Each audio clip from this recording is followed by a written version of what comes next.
si vite, n'y a plus rien rempli dans tous tes comptes. Tu te fous de qui, tu te prends pour qui, tu crois qu'on est malade. Mesdames, Messieurs, merci de votre fidélité et confiance dans Canal Congo Télévision et Radio Liberté Kinshasa. Bienvenue dans l'émission Nabino, rendez-vous des auditeurs déjeunés de chaque matin au Bomesana, Kolanda. Vous êtes de partout, hein, Bomesana. L'émission Nabino, rendez-vous des auditeurs à travers 24 communes. Il y a capitale, Kinshasa, Congo Central, Maniema, Ituri, France, Londres, grâce il y a compte YouTube, CCTV Ralik officiel, Tozali Nabino, Ponatolobila, Congo, pendant une heure d'échange, une heure de débat, une heure de propositions par rapport à Bassujo, Zaliko des frais chroniques en République démocratique du Congo. Lélo, Tozali le 13 octobre 2022, Toko Beta Masolo, Namakambo Italie, cette passation du pouvoir sur fond des crises. Est-ce que Tori Koloba était malaise aujourd'hui? Ezali constaté Nakati, il y a Lamuka, Martin Fayoulou, Madidi et Adolphe Mozito aussi. Est-ce qu'il y a crise au sein? Il y a union sacrée entre l'union sacrée et Félix Tshisekedi et Moïse Katumbi Chapwe. Au cours, il y a émission Nabino rendez-vous l'auditeur. Donc, par rapport, il y a cette commission spéciale chargée, il y a auditionné Kasekwa et Sesanga, na dossier $21,000 américains. Est-ce que les déprécités Sesanga na Kasekwa, bazali ko risquer invalidation, ce qui information ana les alliés fausses. Tokosolola Nabino fidèle téléspectateurs et auditeurs, il y a Radio Liberté Kinshasa, mais également avec invité Nabiso sur ces plateaux, il y a Canal Congo Télévision, Tozali Nandeko, Maître Paulin Moukala, Oazali, Moko Yabakadre, IDPS, tu sais qui dit. Bonjour et bienvenue de Paulin. Bonjour, monsieur le journaliste. Je vous remercie de votre invitation. Nous rassurons maintenant nos auditeurs que nous serons permanents. Merci beaucoup, Tozali Nandeko. René Bonganga, président national Bembiste, cadre au sein du mouvement de libération du Congo, Jean-Pierre Bemba. Bonjour et bienvenue de René. Mbote Ndeko Mupanzisango, merci pour l'invitation. Mbote pe na baninga to kabona bango makanisi. Mbote pe na ba technicien bazali ko salisa biso et surtout bato ba misani kolanda émission na biso. Je pense que pour na bolingo ya Congo débat est kozala républicain. Un débat républicain veille ya Baimboka Nyoso. Ndeko professeur Yeni Oazali au cadre ya Nouvel Élan, il y a Adolphe Mozito. Bonjour et bienvenue. Bonjour, na pesi mbote na baiba kolanda biso auditeur Nyoso. Na baito pa to kaboli na bango plateau yo pe na pesi mbote pa ya Ndeko Mitterrand pa kolanda ngai na route Kali na Kimbanze qui est un fidèle auditeur ya émission yo moi na décidé na pesi mbote pe na pesi mbote na bana sur Nouvel Élan. Tozali Nandeko Trésor Enanga Oazali exécutif SID Moamba. Bonjour et bienvenue. Merci Ndeko Maxime, exécutif provincial, SID Moamba, secrétaire exécutif. Merci pour l'invitation. Tu as avancement à République Nabiso. Merci beaucoup. 082 33 33 749 082 33 749 des numéros Boko Benga, Bopesa Makanisi Nabino, Bopesa Baïde Nabino na sujet Tozali Kolobela Mokolo Yalelo, Boko Kolobiso na WhatsApp. Il y a rendez-vous des auditeurs, message Nabino et ko Tangama tout au long de cette émission avec nos invités comme tradition exigaka Tokobeta sujet particulier na invité nous vous a une minute pour un sujet isolé Nabino. Tobandi Nandeko professeur Yeni. Oui, pour un sujet isolé, nakanisi na lingina lo babilo komisato ya yambo ezali bana ya Mokali ba ko sengo be réhabilitation ya route Mokali na tronçon na yango ko banda Pomango Kino Kibunda ici ko batonga station ya SNEL pour ko fournir énergie électrique na Tchango Mobimba ezali vraiment complètement de l'après nzela ya Mokali, nzela ya Nzoko, nzela ya Kimbanteke, Bouma et consort. Peto kamati likambo mosuzali likambo lelo natika na beta mbela na ba nomination na oki awa pona Ndeko Ntingi Pululu ezali bongo honorable na kosenga Ndeko Ntingi Pululu aye baete azali député national. Ndeko Ntingi Pululu azali député national. Je pense c'est élégant de rester député au sein de l'Assemblée que la membre et à conseil d'administration. Parce que on m'élit député, c'est seulement au Congo où on peut être député, au Kendo comme membre et à conseil d'administration. Peut-être à la limite DGA, je dis à la limite DGA. Parce que je me dis, conseil n'a coupé ça je suis de l'opposition, parce que conseil n'a coupé ça la elenge et kozalelaye malamu mingi. Kokene mosikate na koloba boye ninga nabeli kambo ya chango bana chango ba kosenga ete lelo tango batongi station usine wana ya régie des eaux et ça lié était pression à mai et bakami mais ko bakama pression à mai wana il y a aujourd'hui inadéquation entre tuyauterie où ils allaient déjà vétuste na pression en adou et ko sala ba fuite partout. Donc, au sein de la régie des eaux, na gouvernement, à la régie des eaux, mais qu'on régler question, il y a réhabilitation, renouvellement, il y a tuyauterie, il y a chango. Merci beaucoup. Merci beaucoup, Ndeko Yeni. Pardon, ban à faire bois, bako senga, ban à faire bois, likambo ya cabine à faire bois, banda snell. A tikik bandeko wana bazana lotili ça fait 6 mois oyo bandeko ya ferbois na cabine ya bayi pasi ba na courante ça fait 6 mois donc bandeko ya snell batali la biso likambo ya cabine wana ya ferbois ezali cabine alimentaire ka ferbois merci beaucoup to récupérer 1 minute hein, et pas na prise de parole na rejoindre 1 minute parce que OK vraiment na limite il y a temps auto accordé ndeko trésor inanga.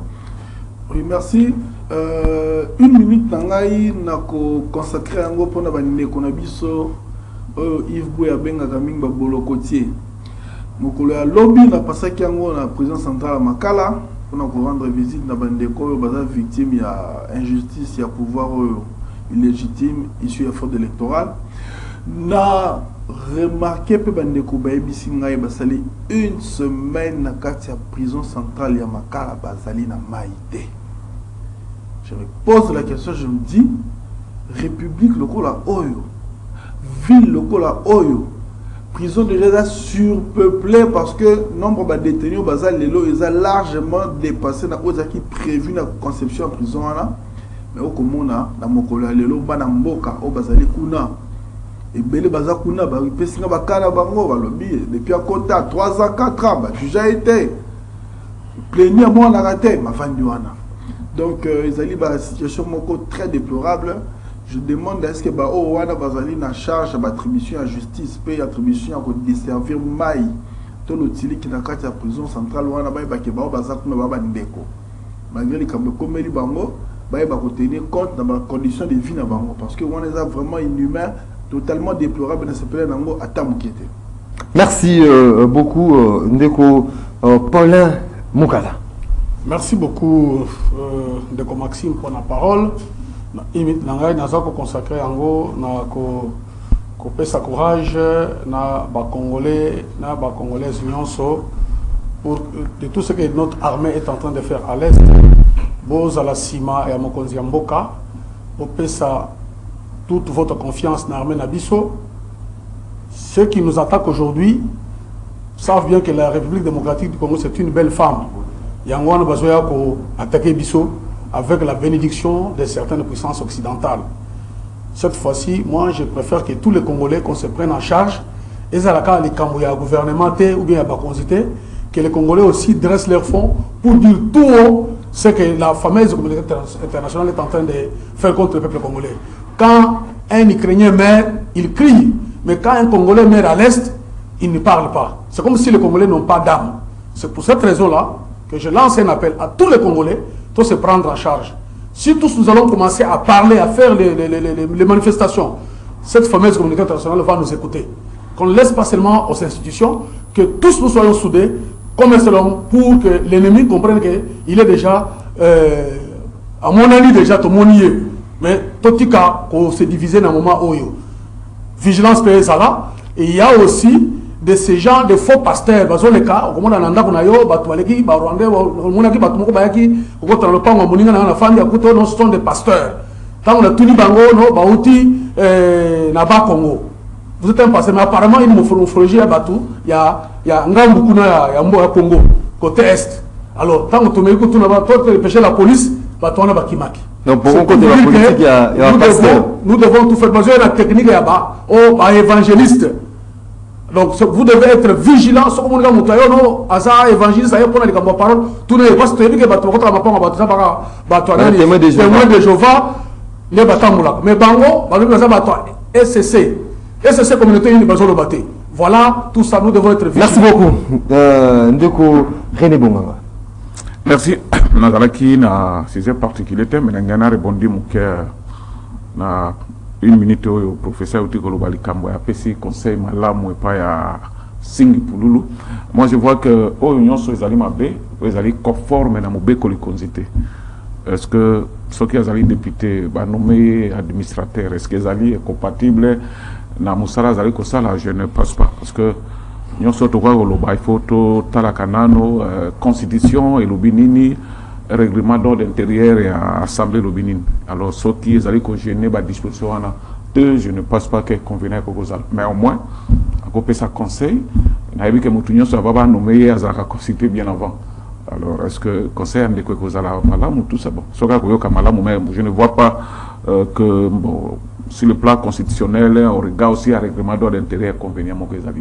Merci beaucoup. Merci beaucoup. 082 33 33 749 le numéro sacré Oyoboko Benga Bopesa Makanisa Bino Rokoma ba message na bino kotanga mapé que vous allez débattre tout au long de cette émission. Tofongolinzela na professeur Yeni.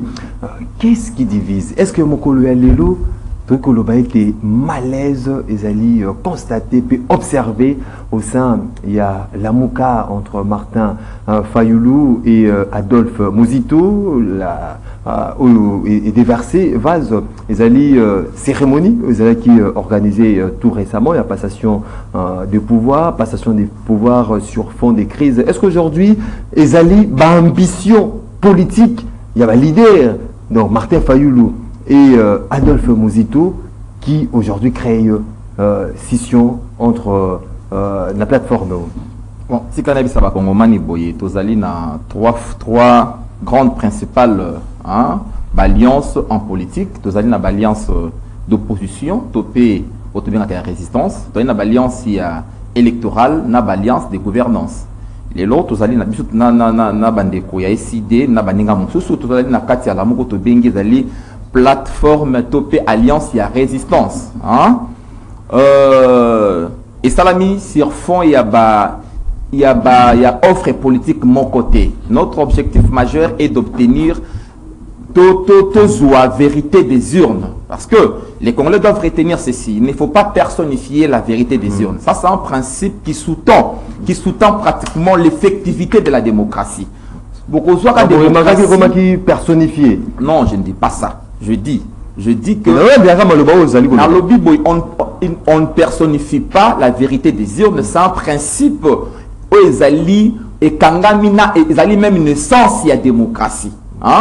Donc yango biso na bandeko tosangana kitoko kobana bitumbawana soki tolobelaka ndeko Martin Fayoulou loko la président élu parce que bokonzi na ye ibamakia ki bokonzi ya peuple na cadre il y a 2018 yende exemple autojui kasi komba to kokobaka yango kino Kongo akozwaka bakonzi oyo bakoza la reflet ya volonté ya peuple kasi na kati ya makambo lobi ya lamuka crise ngai na lobi question des ambitions tozali na ba structure na biso loko la présidium oyo tango mosusu babengami ba régler moi ba question amike sika bato bazali a toujours divergence mais l'opposition on doit retenir que l'opposition peut aussi être plurielle parce que de part ce qui te lobi kambouye boko benga de part d'abord a condamné qui makambo etali bloc patriotique oui de part nos concerté au préalable.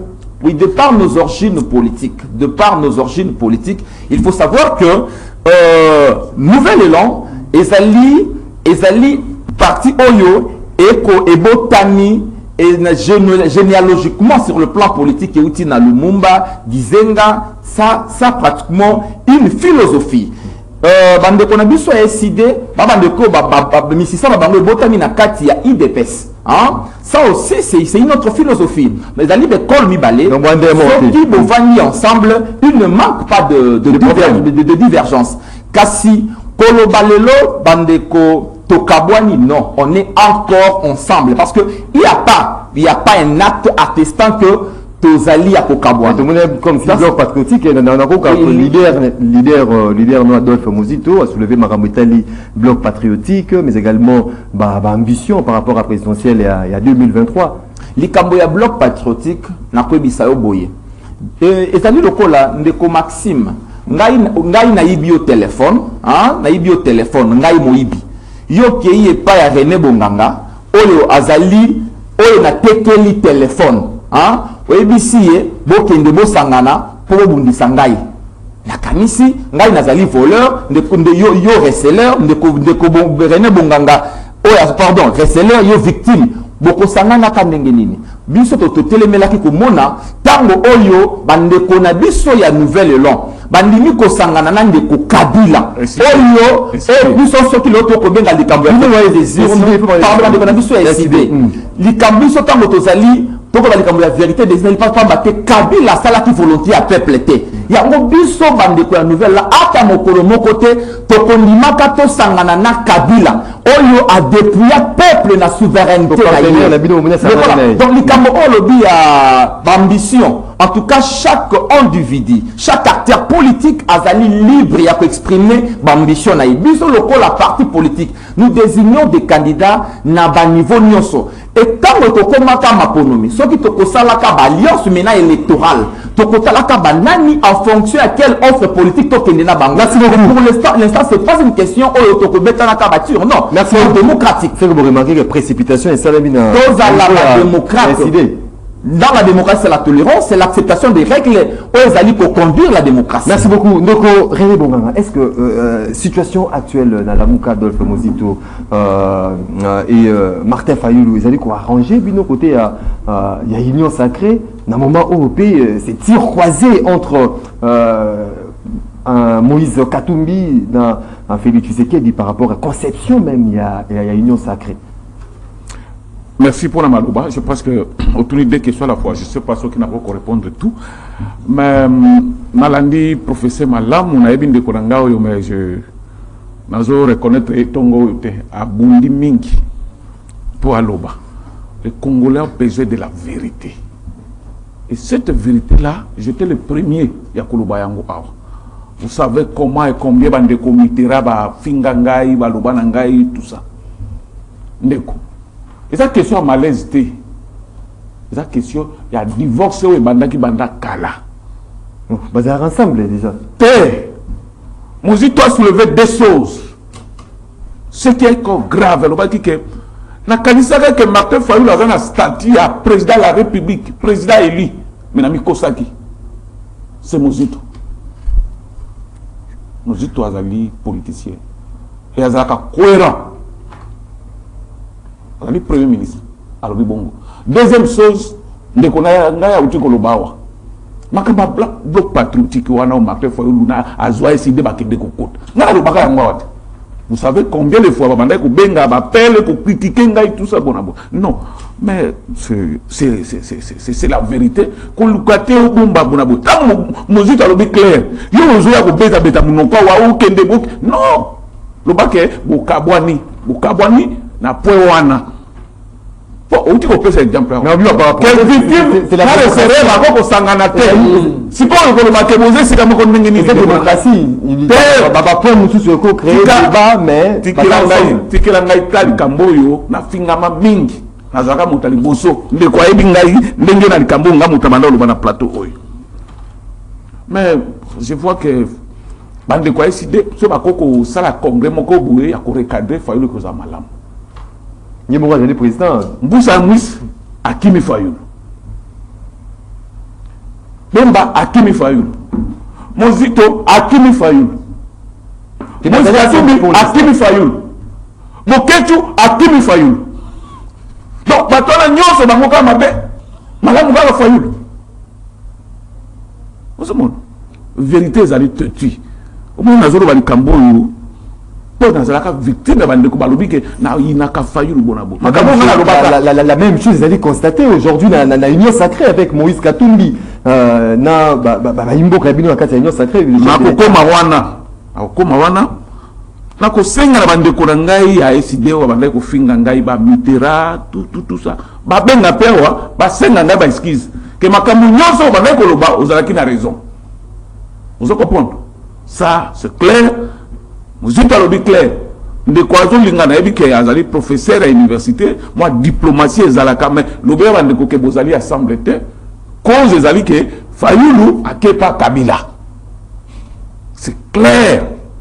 Les Kambako wanga na wana l'objet au PC diable clair. Donc là quand c'est sous ba congolais le bac clair que vous allez c'est à mon côté. Je pense que les animaux malamu ya ko pesa point de vue. Les Camerounais sacré, ils ont d'abord la responsabilité et puis respect et engagement. Parti nangai, ils ont na union sacrée. Tous les instance c'est belé ou c'est la cabarino. S'il y a un problème, tu es bien opposé à et tout ça. Ce qui dit tout le monde que ça ne va pas. Tout le monde clair tout tiki. Mais dans ce moment on a une cacophonie na makambo ya ensemble et ensemble au monde fondamentaux, base et parti politique exact. Les amis qui battent sont bien, comment battre au parti politique d'ailleurs, par conviction, Moïse Katou, il parti politique na yo, aux ana idéologie na yo, au lobby était na tiki na keyo. Donc au sein du parti politique na ndengini. Vous comprenez? Moïse Katumbi problème ça nango yangwana. Ce que moni ba départ ba député bazo respecter puisque fondamentaux ezalaki mabe. Donc chaque parti politique ezalaka basé sur idéologie. Vous comprenez? Mais ensemble ezalaki lisanga bato bazaki ba parti politique na bango moto mutazalaki na idéologie na ye ba yi. Donc c'est toujours difficile. Donc il est temps pour ndeko Moïse il y a un fondamental à créer parti politique à pas d'accord recruter l'ensemble pour parti néanmoins c'est ça la kende kuna azalaki na parti politique na et wanga kende kuna azalaki na parti politique na et nous la kende kuna azalaki na parti politique na pour que parti il faudra bien ngwa ta plateforme mais tant que balubi que ezalaki parti politique. Merci beaucoup, malaise de partout, hein, du côté l'union sacrée. Donc, Enanga, Trésor, est-ce que Mokolo Yalelo, Pekolo Baete, divorce, ils allaient consommer entre président Nayo, il y a Bino, il y a SID, na Oya, Nouvelle-Élan Dolphe Mozito. Merci. Zali, pour moi, très pertinent parce que Bandeko, Bazako, la nation de Bandaku. Baza posa ko ka vérité. Donc dans tous les sens de coréné à Kelly à gauche à droite à divaguer à l'uma comme ça parce que population congolaise faut évacuer. La Mouka est qui formé n'a départ avant l'élection avant fraude électorale salema est qui sur base pour la ma bonami to gagner l'élection.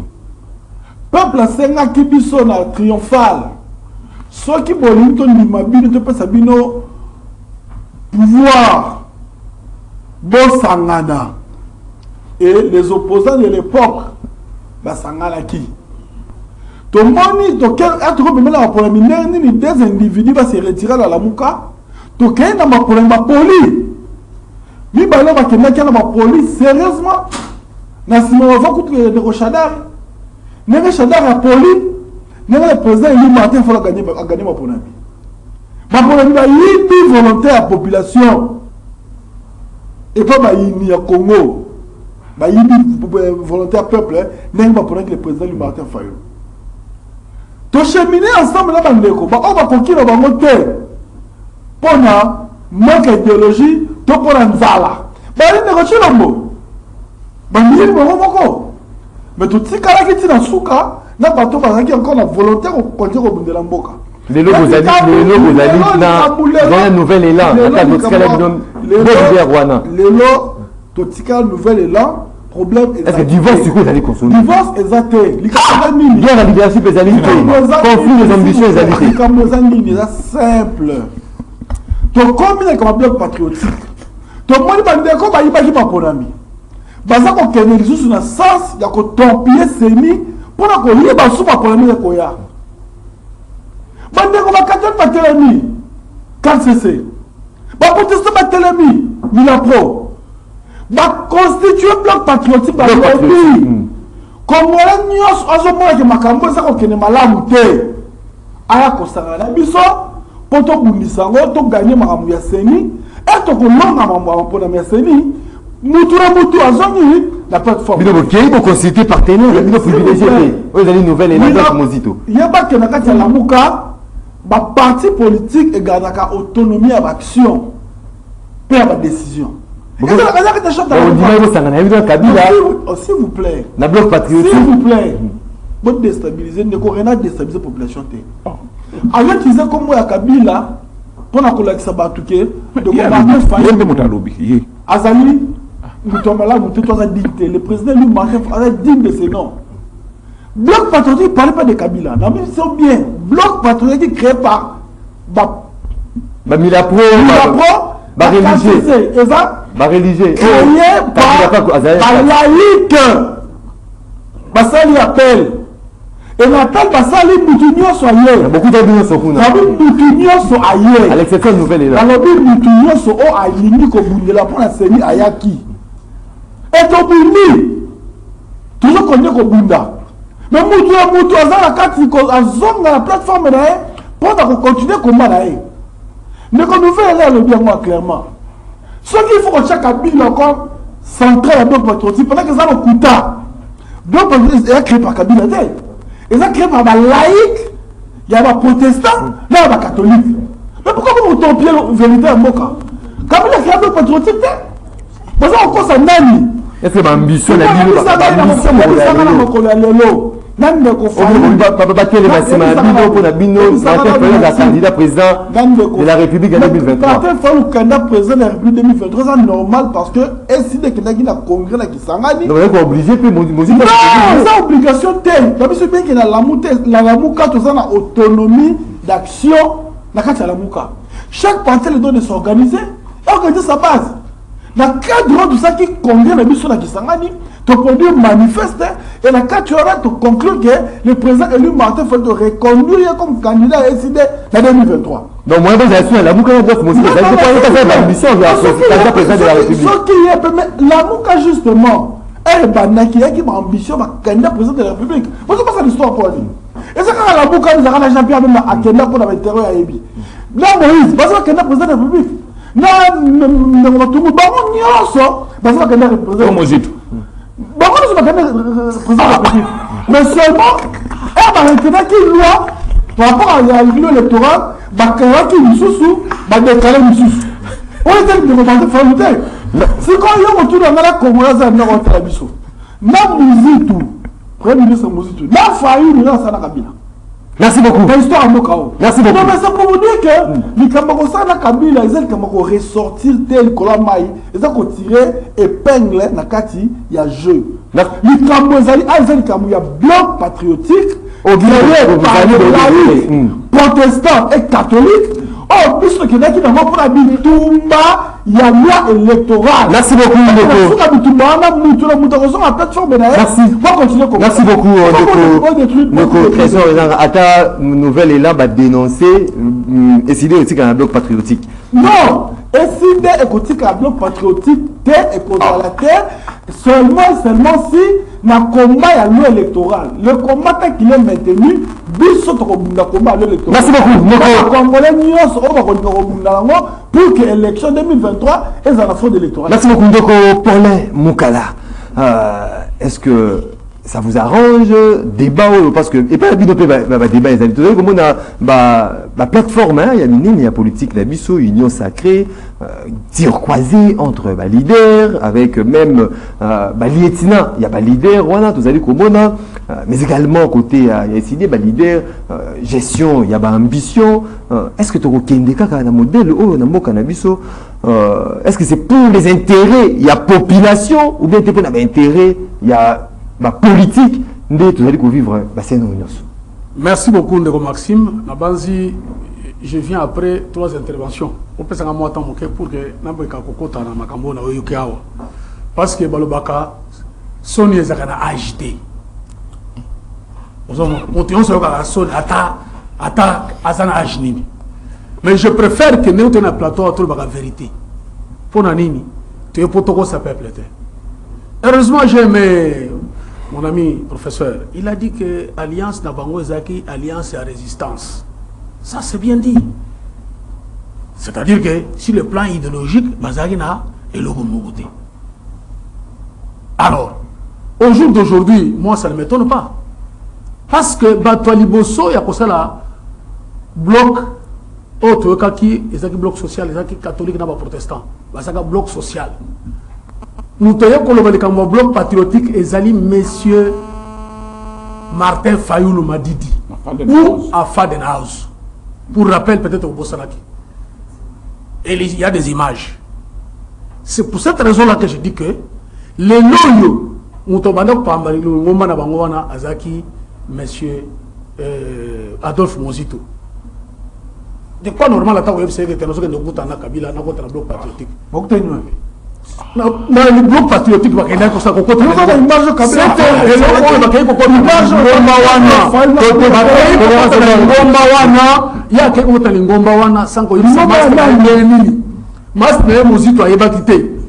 pourquoi? Parce que j'ai toujours dit que M. Fayoulou a toujours été un garçon de course de M. Kabila. Depuis 18 ans, j'ai beaucoup de preuves. Je vous le dis. M. Fayoulou est venu me voir, moi ici qui vous parle. Quand je parle, il me donnait faire des noces. D'abord, on a l'émission à faire des noces. Avec des journalistes. Oui. Si vous n'êtes pas informé. Non, alors, il me connaît bien.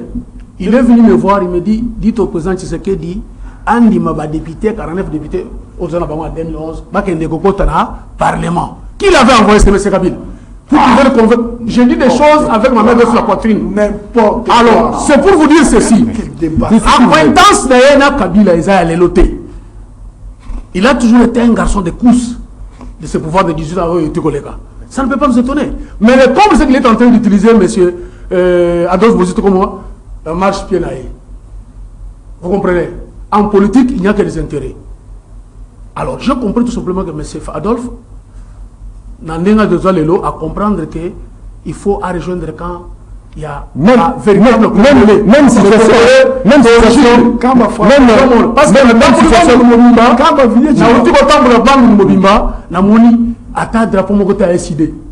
même situation drapeau est belé, il y a plateforme élan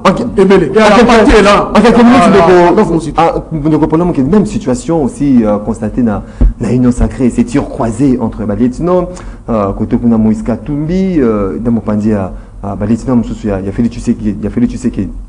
Non, il y a ceci. Vous savez, lorsqu'on est dans une plateforme politique, il doit y avoir quand même la discipline du groupe. Vous voyez, ce n'est pas un dépotoir. Mais l'IDPS, vous allez vous le bailler. Qu'est-ce qui se passe?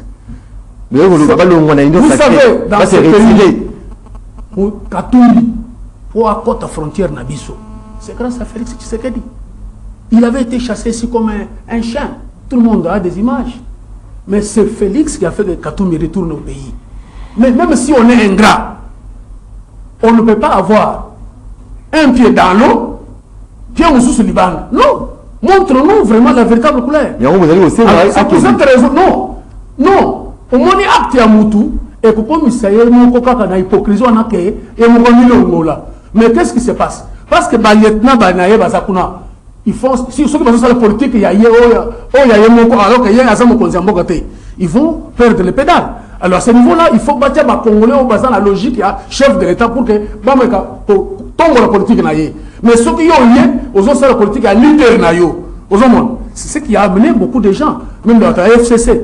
Divorce, le moment qu'on a dit, parce que tout ça n'a pas de divorce par rapport à cette histoire-là. Quand on a dit qu'il y a un parce que c'est un peu Moussous. Parce que c'est une ligne a conduit à l'intérêt du peuple congolais. Merci beaucoup. C'est pour cette raison-là que je chute pour dire que nous devons être à même de dire la vérité en face. Merci beaucoup. Merci beaucoup, Ndeko Polem, de dire la vérité en face. Au Baïmbo Kabamon a été vérité à côté, il y a Baï politique.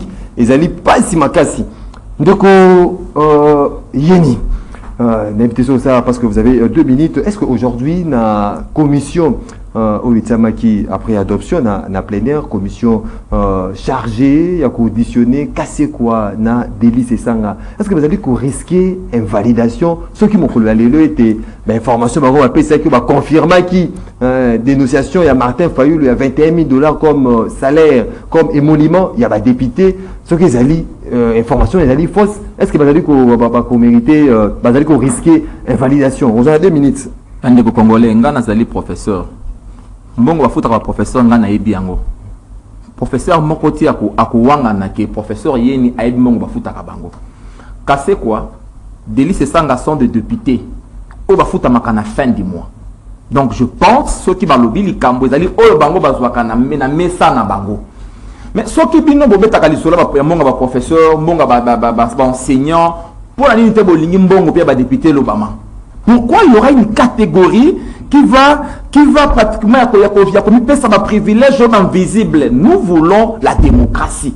La démocratie, c'est être aussi transparent na kati ya gestion en mboka. Na question wana soki bandeko ba salima seki ya ko sanctionner bandeko o na kanisi peuple ya ko telema.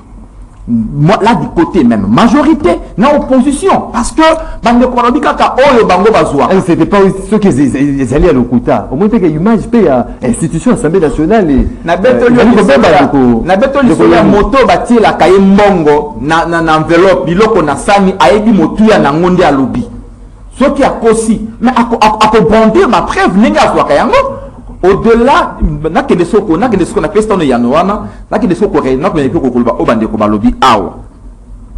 Elle bosse zali te otovali kabande ko yatingi pululu, il y a une incompatibilité entre kozala na comité de gestion na kozala député. Yango na loba qui était ndeko tingi pululu, lokola membre du conseil d'administration national, je pense si je étais élu comme député, en tout cas l'honneur, il faut qu'on sauve honneur wana. Sous d'autres c'est ça la makate. Otika et bon na yo na assemblée nationale pour na kokende kozala membre ya conseil d'administration ezalaki on a pc lokola motoli ndeko nangai nakanisi ndeko nangai René il a été cohérent dans ses dires kasi na kosenga boye tolobaka makambo lolenge ezali lelo yo kino lelo oyo SID nouvelle long lokola plateforme papa isika bato bavandi mo nungu ezanga kate mais batonde bazalaka bato tango babongisaka olobia wa likambo olobia wa nakati ya union sacrée nakanisaka nazali na union sacrée mais moi je condamne ndeko na biso ensemble pour na nini parce que l'opposition est pas une abiso tant totan sakabana tolobaka boye c'est le refus programmatique de l'action gouvernementale. Na boyi lolenge baninga bayangeli babongisi makambo na moni yango malamu te sur le plan idéologique et sur le plan pratique lolenge bango basalinde na s'opposer. J'aime toujours l'attitude de Jean-Pierre Bemba. Là je jette toujours des fleurs à Jean-Pierre Bemba qui se veut réellement responsable. Ban uta mokolo o Jean-Pierre Bemba ndimaka kotika biso na kati ya lamuka akei na ngambo ya Tshisekedi.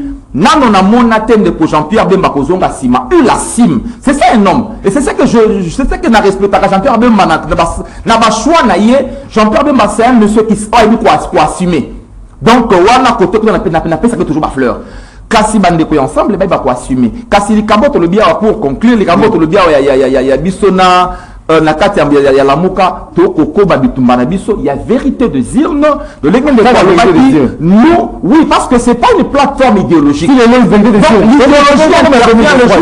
na plateforme so to s'appelle to mité en plateforme électorale si nous allons parler des offres et idéologiques merci beaucoup la vérité des zirne c'est un combat perpétuel merci beaucoup continuel pour la démocratie merci beaucoup Ndeko Yeni espérons que Tina 2023 combat wana ko poursuivre décembre 2023 bazobenga ba candidat président de la République comment il repoursuivre merci beaucoup Ndeko Rende bonga lecture de FENAO par rapport à cette situation commission chargée d'auditionner les deux députés on va essayer de confirmer que $21,000 des salaires taux émolument il y a pas député est-ce que vous allez risquer invalidation ce qui est avéré na kati ya commission avec information des fausses.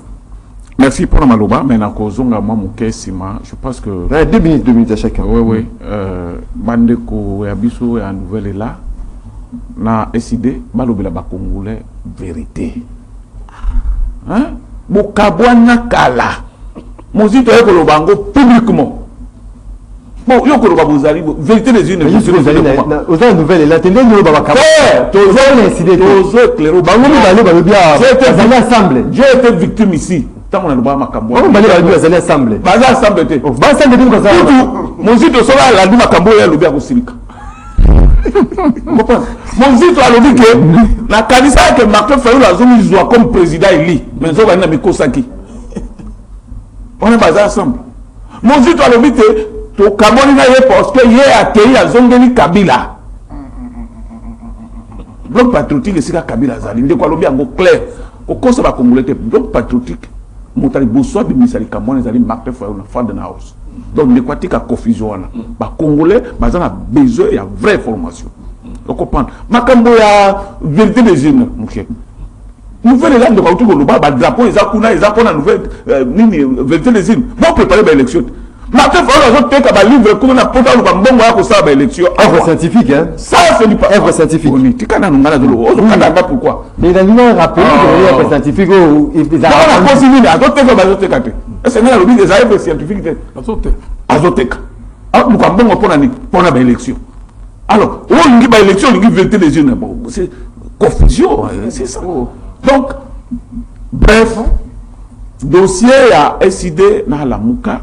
Na nouvelle là ba congolais ba ke ba kabwana bazali sous ensemble té ba ko so bazo kana soni pongo mi se tirer il y a le bino clair que yo pour landi Holanda ke ni ça qui mutona me répondre je sais que diplomatie au message qui mingi ko kabwana ça toujours passe mais il faut supporter au moins ba congolais ba vérité wana to ko mo ya ni wana de ko ba ki est-ce qu'on risque invalidation so qui bazali sûr ne makamba lo ba ki so ke zali solo.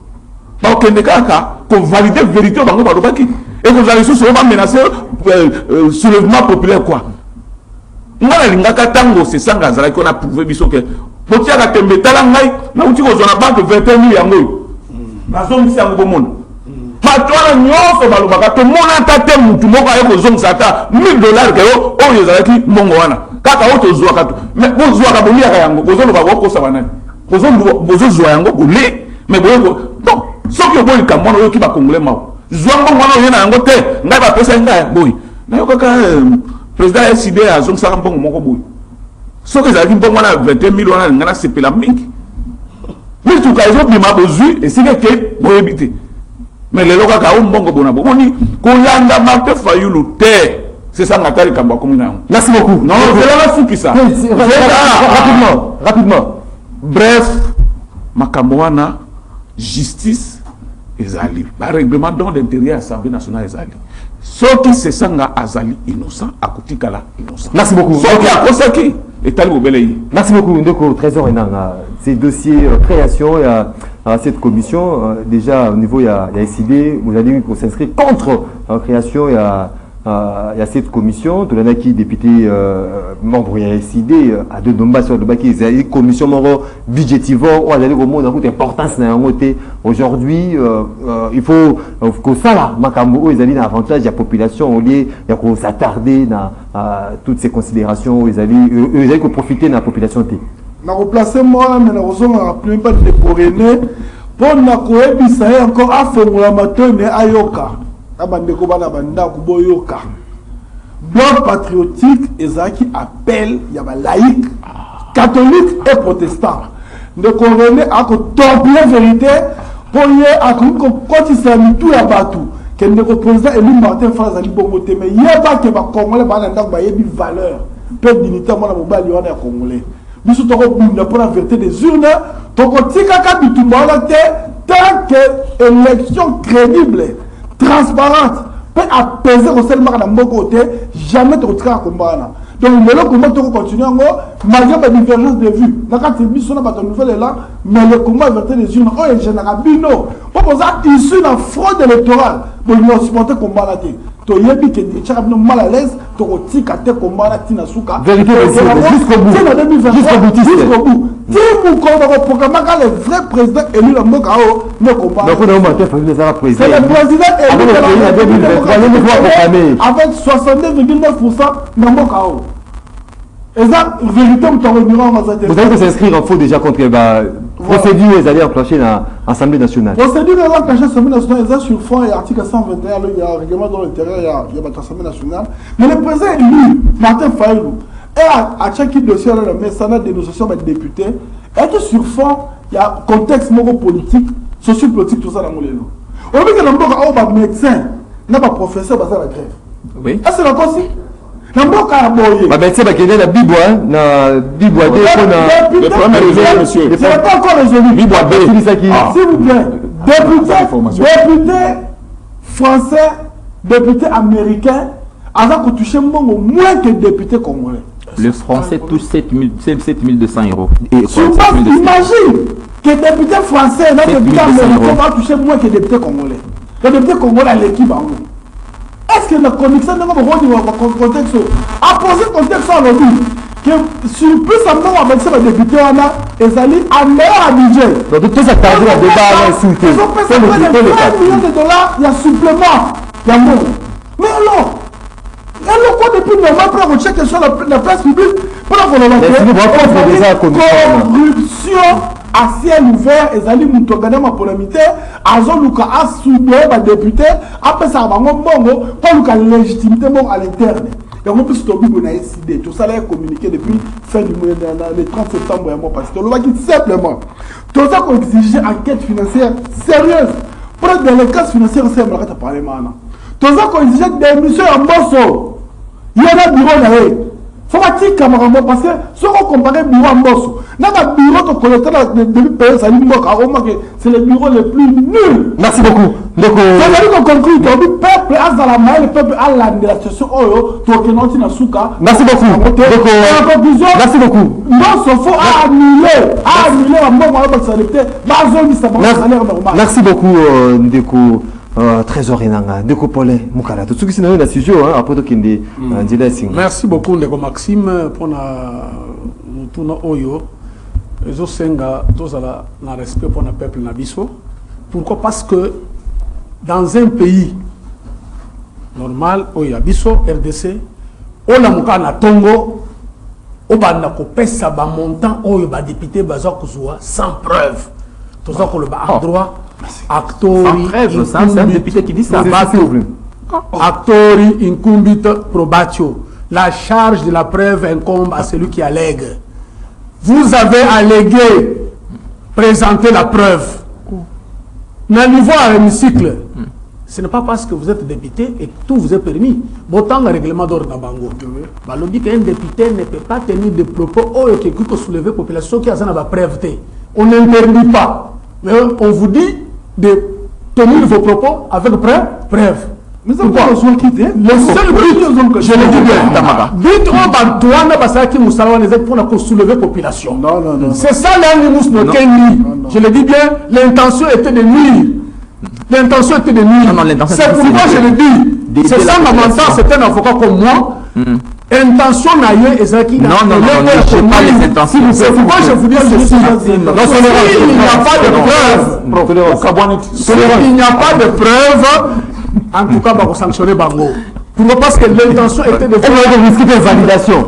Encore, il faut interroger maintenant les règlements intérieurs. Parce que moi, je ne sais pas donner la réponse comme ça. Il faut interroger les règlements intérieurs. Qu'est-ce qu'il dit? Lorsqu'ils ont fait à propos Bongo et que les années ont été règlement de Bango et le Bénin. Je crois que le bureau va toujours, pour le député, va analyser bien le règlement de Bango et puis va soumettre la banque de discipline à Bango. À ce niveau-là, plus jamais le Bogo Samba. Parce que c'est une arme de faible.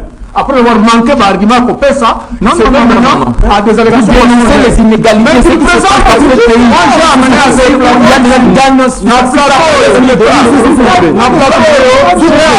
na plateau, on a même un bulletin de paie, il y a un député.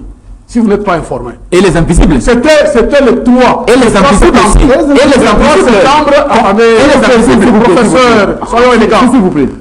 J'ai amené les bulletins de paie d'un député ici. Et les invisibles. C'était le 3 septembre. Si vous allez sur YouTube, laissez-moi voir cette émission. C'est moi, les invisibles aussi. Non, je n'ai pas fini. Je vais seulement démontrer ça. Est-ce que chiffre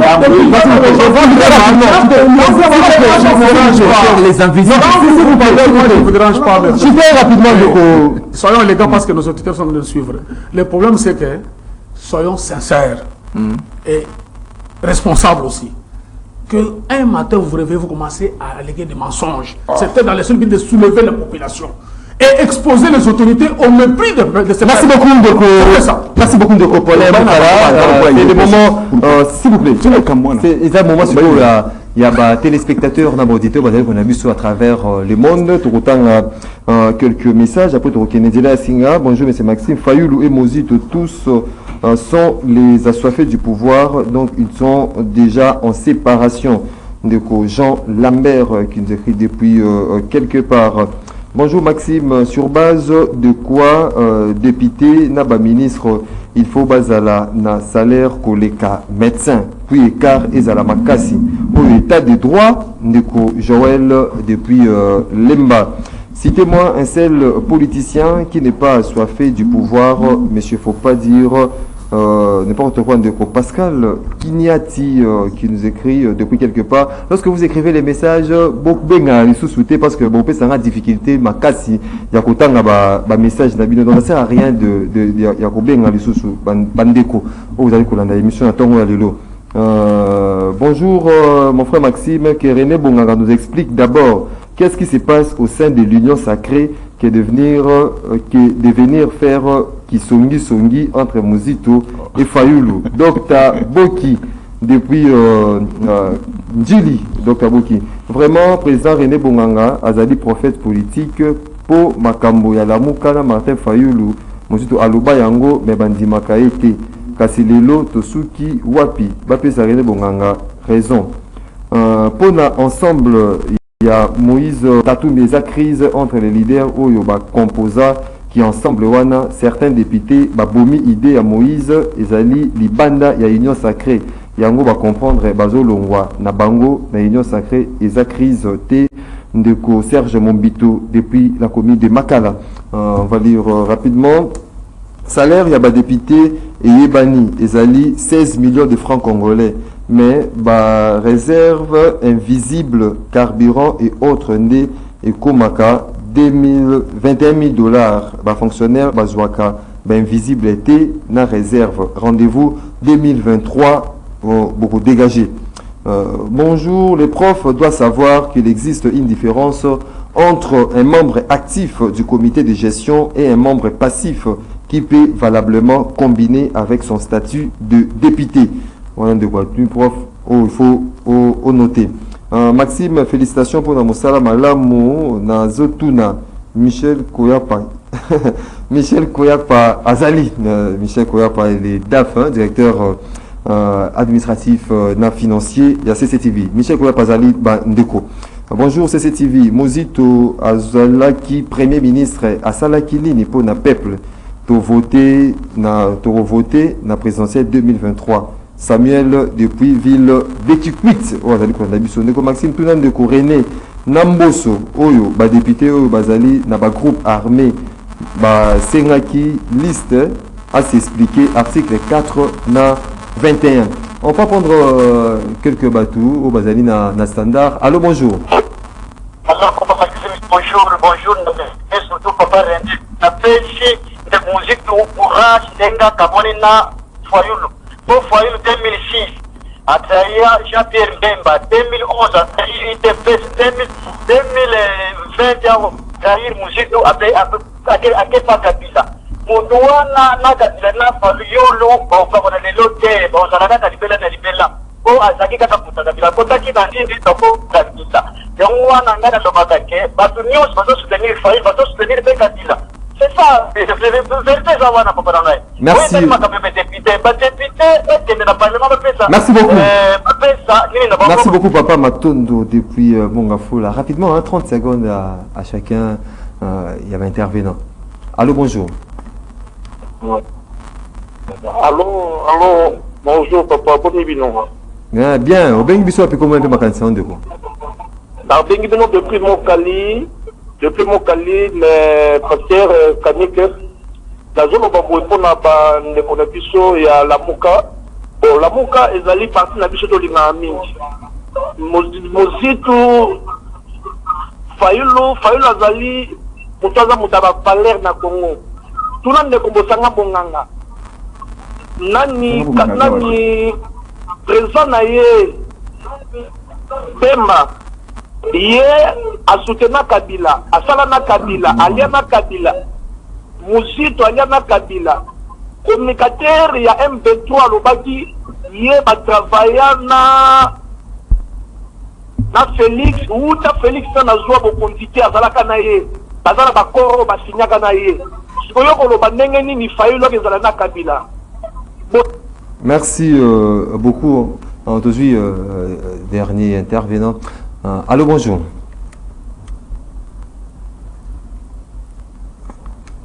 Bonjour, Nathaniel Kimbasé, qui est le comité là. Oui, des comités. Des fois. Il est vraiment, il faut quand même comprendre que nous puissions te raconter la différence entre Yonangai et Bisso. Je lui dis que Bino n'est pas pour créer la brutalité, il n'a pas de temps. Il y a un Bisso de moi, Bino n'est pas pour on va dire que non, la Mouka n'a Bino qui n'a pas pu vous savez, passation pouvoir automatique. C'est quoi le souka? Deuxièmement, tout le monde est capable de avocat ou non, de continuation, non, tout le monde est il y a des cas dans l'histoire, le bas qui va à la Kabila. Alors, il souffle. On a avec une mission au caca. Alors, il y a non, à la Kabila, à la région de Sud. Alors, il y a un souffle.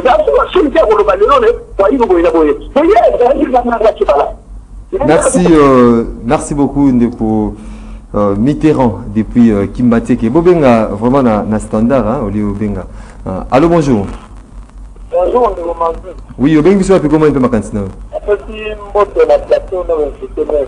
Oui. Oui, Ndeko Alpha.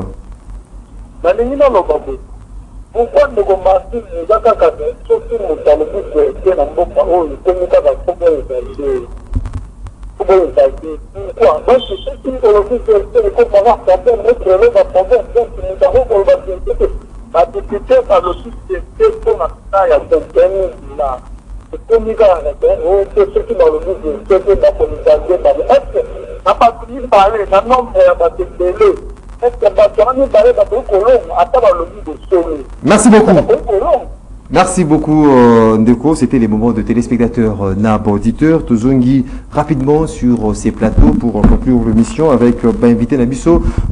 Professeur Yeni, à la lumière, il y a ma réaction, il y a Imboka, M. Souba conseiller, M. Souba poser certaines questions. Vous avez 1 minute 30 secondes pour répondre et ça sera à votre mot de la fin. Également. Oui, pour la moto à conseil, je dis, dans ce conseil naïe, si c'est ça, je vais vérifier. Si c'est bon, on a du conseil naïe parce que là, il faut le que on apprend chaque jour. Mais pour Nandeko, Oyo, Alobi Makambo Mozito, il doit retenir ceci. Tout ça, il y a 2 décennies, autour de 3 décennies, si nous avons connu un gouvernement responsable, le meilleur, j'assume, c'est celui de Mozito. Je donne de preuves. Tant Mozito a Kambi, il y a aussi une augmentation salariale.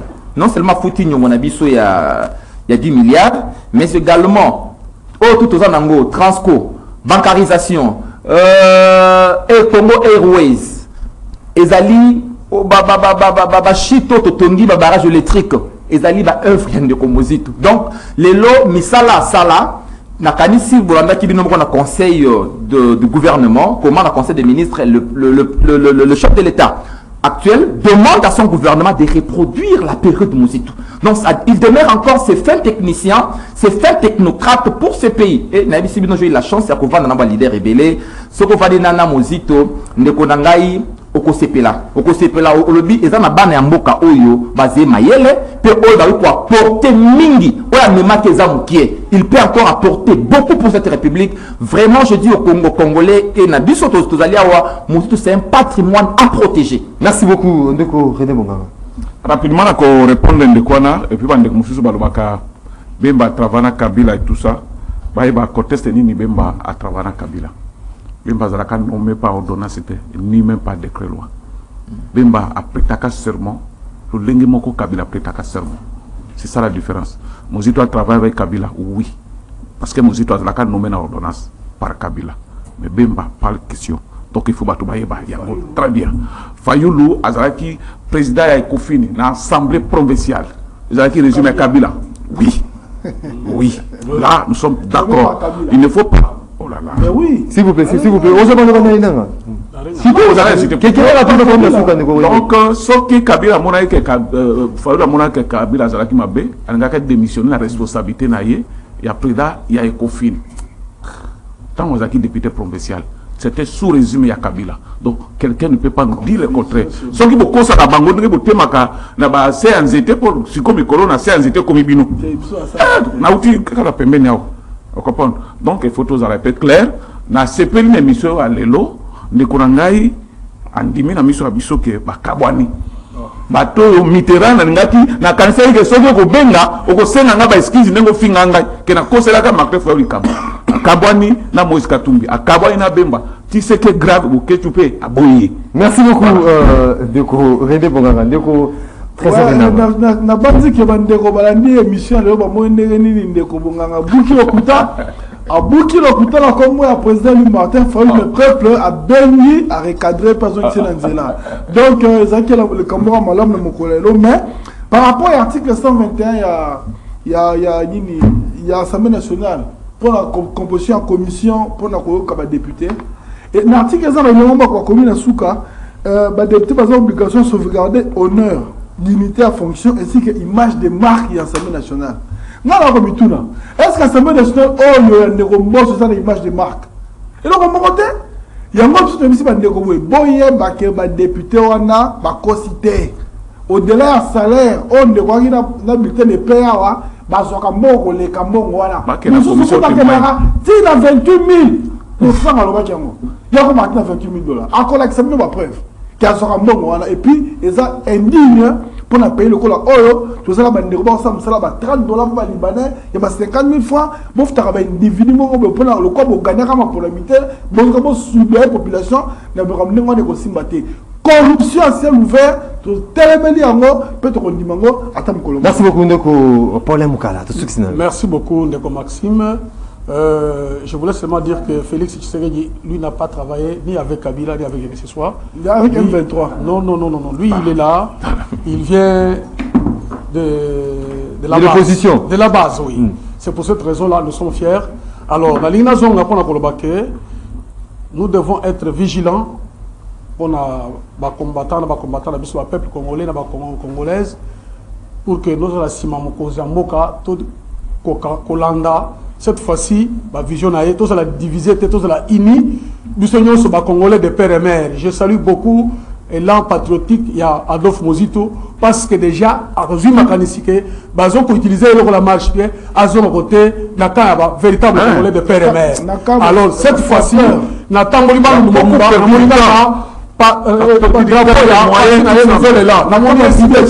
c'est pour vous dire que quelque part, Adolphe Mozito, Akoya, parce que Akoya, la Moka Ezaki, vraiment une alliance alliance, on le dit alliance,